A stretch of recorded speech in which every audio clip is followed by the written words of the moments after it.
everybody. My name's Sam Schmidt, a PhD student in the Wooldering Lab here at MSU. Today I want to talk to you about this paper, Cloning Antibodies from Single Cells in Pooled Sequence Libraries by Selective PCR, by Horns and Quake from found here.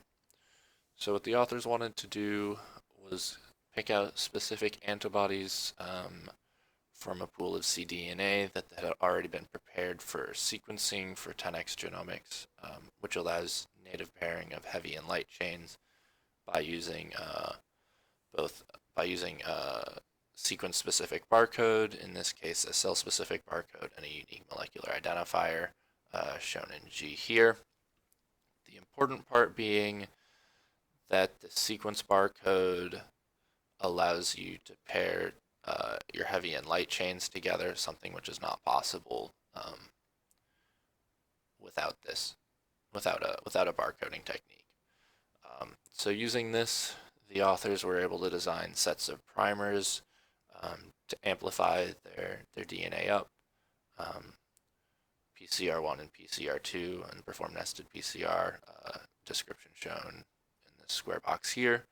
From that, you can get your IGH chain and IGL chain, and then if you have sufficient overlap, you can do Gibson assembly or some other cloning technique to place your sequence into your vector.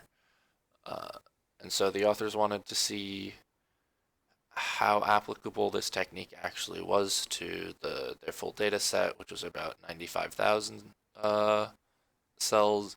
They found about 81% computationally should be retrievable based on primer parameters such as melting temperature differences between the forward and reverse of each primer.